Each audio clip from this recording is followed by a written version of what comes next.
Bienvenidos de nuevo, queridos estudiantes. Esta vez vamos a hablar de evaluación de la capacidad de producción. Para poder evaluar la capacidad de producción, vamos a hacer uso de algunas medidas de capacidad. Estas medidas de capacidad pues, están compuestas por las siguientes. La primera es la capacidad de diseño, que es ese máximo ideal de salida que podría tener el sistema de producción. Viene dado, por ejemplo, por las especificaciones de las máquinas o por la forma en que el sistema fue creado. Si, por ejemplo, es un sistema de tipo flow shop, en el que hay unas estaciones de trabajo y todos los productos pasan por esas estaciones de trabajo. Entonces, digamos, la capacidad de diseño del sistema va a estar dado por la estación que menor capacidad tiene, lo que llamamos los cuellos de botella. Esto se complica un poco en otros ambientes, como por ejemplo los job shops, en donde el sistema de producción no todos los productos siguen la misma ruta. Entonces vamos a tener productos, como ya hemos visto en otras sesiones, en los que pues se ignoran algunas de las estaciones de trabajo. Entonces la planeación de la capacidad aquí se complica un poco, no obstante, hay formas de determinar esa capacidad de diseño para cada uno de los productos. Luego tenemos la capacidad efectiva. La capacidad efectiva es aquel output ya considerando condiciones realistas. Por ejemplo, el mantenimiento de las máquinas, por ejemplo, las paradas, por ejemplo, ineficiencias debido, por ejemplo, al setup de los trabajadores. A lo mejor los trabajadores necesitan hacer alguna parada de aseo o alguna operación que no necesariamente es de producción, sino que hace parte del alistamiento. Si nosotros tenemos en cuenta todo eso en la medición de la capacidad, entonces hablamos de una capacidad efectiva. Luego tenemos la capacidad real o output real.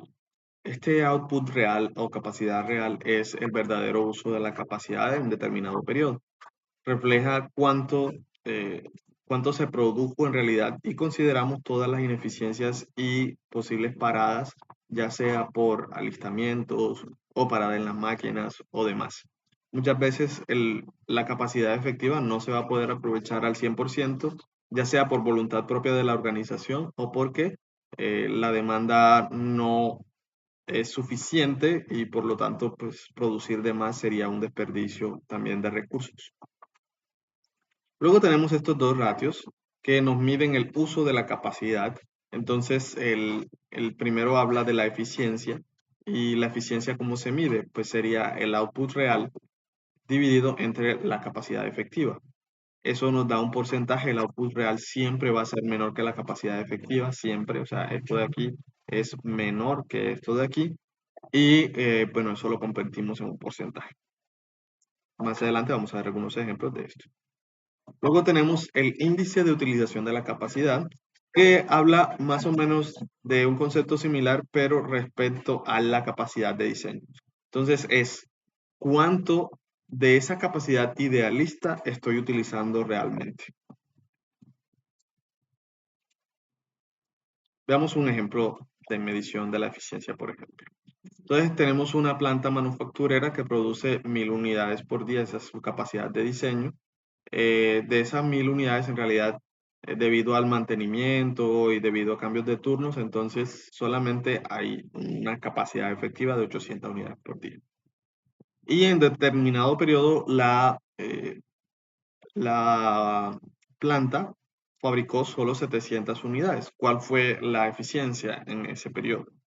Entonces nosotros dividimos esas 750 unidades y las dividimos entre la capacidad efectiva y eso nos da un 93.75%. Otro ejemplo podría ser, por ejemplo, el de un restaurante. Supongamos que digamos, la capacidad de diseño son 100 comidas, ¿sí? 50 platos en una sola jornada, 100 por día, por decirlo así. Y bueno, considerando la preparación de la comida, la disponibilidad de los meseros y demás, pues se sabe que la capacidad efectiva es de 80.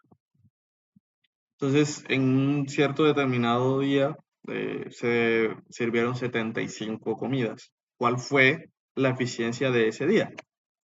Pues bueno, dividimos las 75 comidas de ese día entre la capacidad efectiva y nos da 93,75%. Si la dividiéramos entre la capacidad de diseño, entonces tendríamos el índice de utilización de la capacidad, que en este caso sería del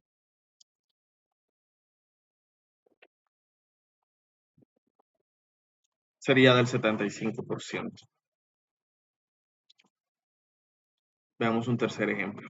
Entonces tenemos una nueva planta manufacturera que pues se esperaría, ¿no?, que produjera hasta 400 carros por día, pero debido al mantenimiento de las máquinas, cambios de turno y otros factores operativos, la producción no siempre va a ser 100%.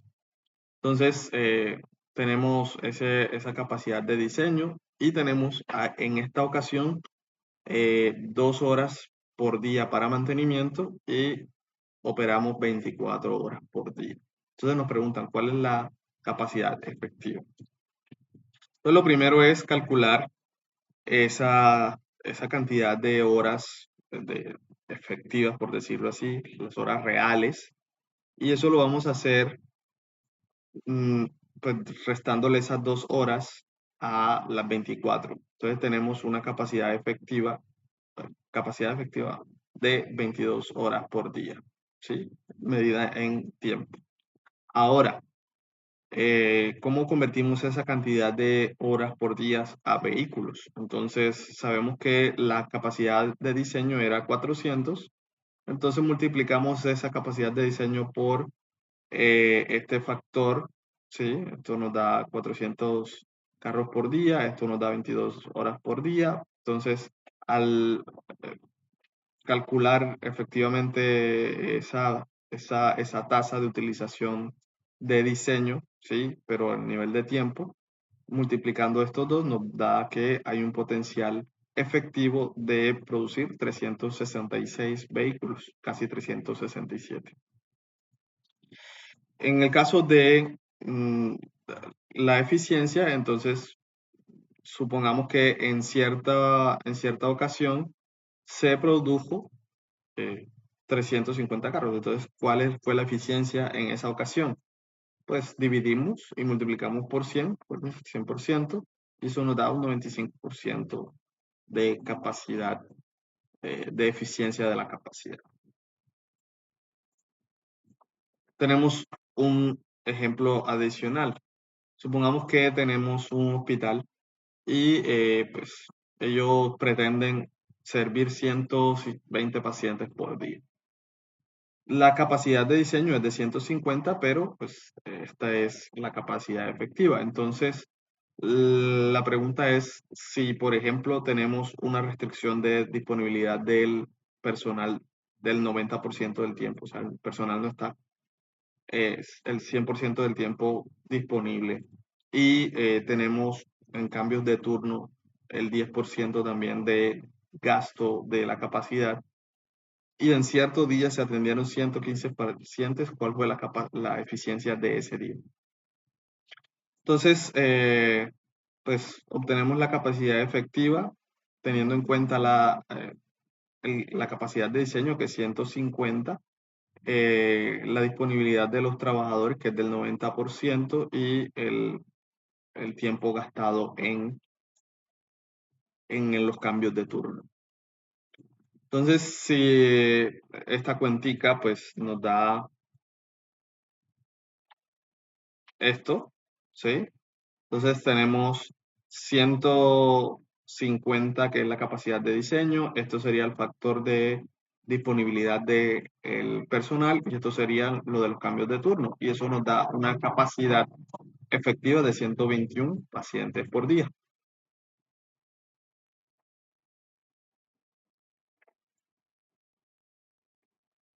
Al dividir esos 115 pues, pacientes atendidos entre esa capacidad efectiva, pues alcanzamos una eficiencia en la capacidad del 94,65%, lo cual no está nada mal.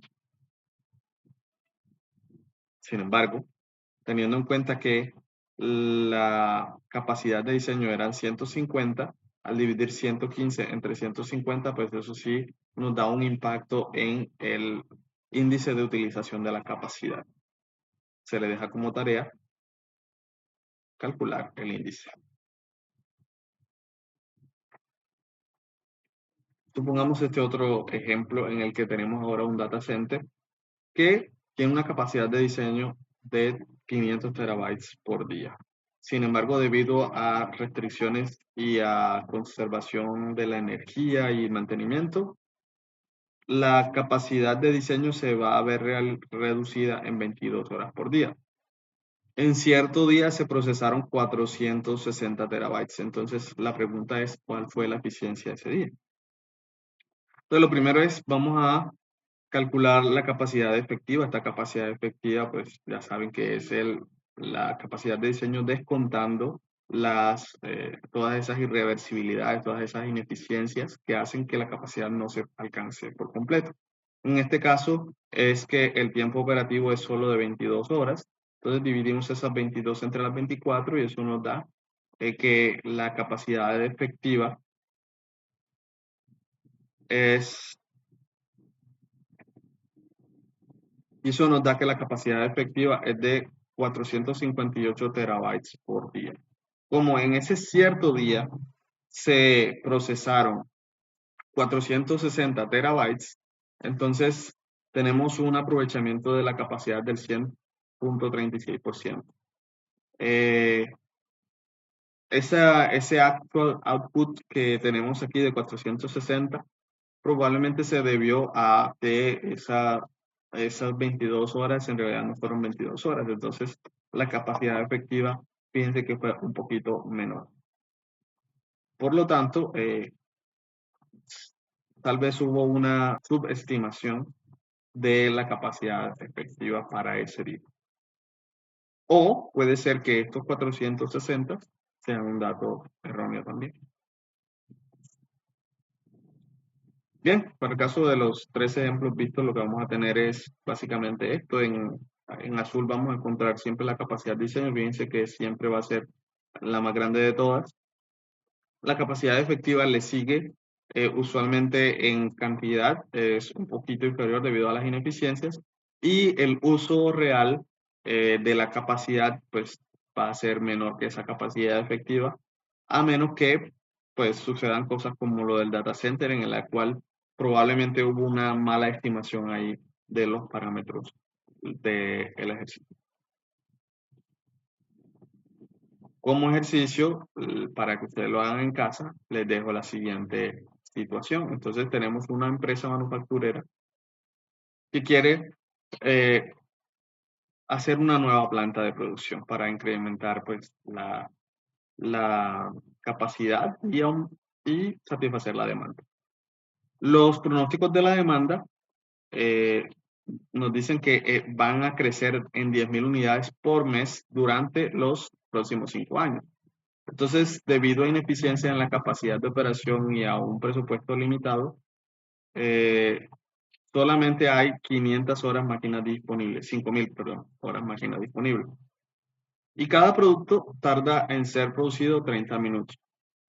La pregunta es, bueno, teniendo esos datos y tenemos ahora la posibilidad de mejorar la eficiencia, supongamos que podemos mejorarla en un 1% por vez, pero eso nos cuesta 100.000 y la planta debe operar por lo menos al 85% para ser viable. La pregunta es, bueno, ¿cuál debe ser la capacidad? ¿Cuál es la capacidad de diseño de la planta debido a todas esas restricciones del presupuesto? ¿Cuál es la capacidad efectiva teniendo en cuenta las ineficiencias? Y bueno, explorar un poquito ese trade-off entre la compañía para mejorar del 90% al 95%, a ver si compensa esa inversión, que sería en este caso de 500.000 para mejorar esa capacidad. Y bueno, basado en la demanda pronosticada, determinar si se debe invertir o no en, en esas mejoras y determinar la capacidad final de la planta. Aquí hay una guía de cómo resolverlo, pero es para que ustedes lo hagan en casa. Entonces, el primer paso es obtener la capacidad de diseño, que bueno, ya sabemos que son las 5.000 horas que tenemos. Y aquí tenemos el consumo, digamos, de esa capacidad por unidad, y eso nos da cuántas unidades podemos producir. En el caso de la capacidad efectiva, pues tomamos el valor de la capacidad de diseño y pues multiplicamos por el índice ese debido a la ineficiencia. Bueno, en nuestro caso ese índice es una reducción del 10% en la eficiencia, así que bueno, aquí nos daría un 90%. Luego, pues, explorar el tema de la mejora en la ineficiencia. Si, por ejemplo, ahora que estamos en el 90%, quisiéramos pasar al 95%, ¿cuál sería el costo de implementar? Entonces, ya saben que en este caso el delta sería de un 5% y multiplicaríamos cada 1% por 100.000. Por último, pues, tomar la decisión, si vale o no la pena, debido la, al tema de la demanda, ¿sí? Entonces, verificar en cuánto aumentaría nuestra capacidad de producción, en cuánto está la demanda y hacer la comparación, a ver si vale la pena. Si la demanda está por debajo de esa capacidad, tal vez no valga la pena invertir. Consideraciones adicionales. ¿Qué pasa si la demanda aumentara 5% adicional? ¿Debería la planta eh, aumentar esa capacidad? ¿Sí? Ahora sí valdría la pena si la demanda aumenta. Y bueno, ¿cuáles son las consecuencias de no invertir en las mejoras de la ineficiencia? Y continuar operando en el 90%. Esa también sería una pregunta para que ustedes respondan. Preguntas de examen. Espero que les vaya muy bien con el ejercicio. Nos vemos muy pronto. Lleven sus dudas a las sesiones presenciales. Muy bien, de esta forma damos por terminado este video. Espero que les haya gustado. Si es así, pues dejen su pulgar arriba. Y no olviden realizar el ejercicio, que son cositas, la verdad, son muy cuenticas tontas. Lo que hay es que tener en cuenta ser coherente con los cálculos a la hora de tomar las decisiones. Un abrazo, se cuidan todos.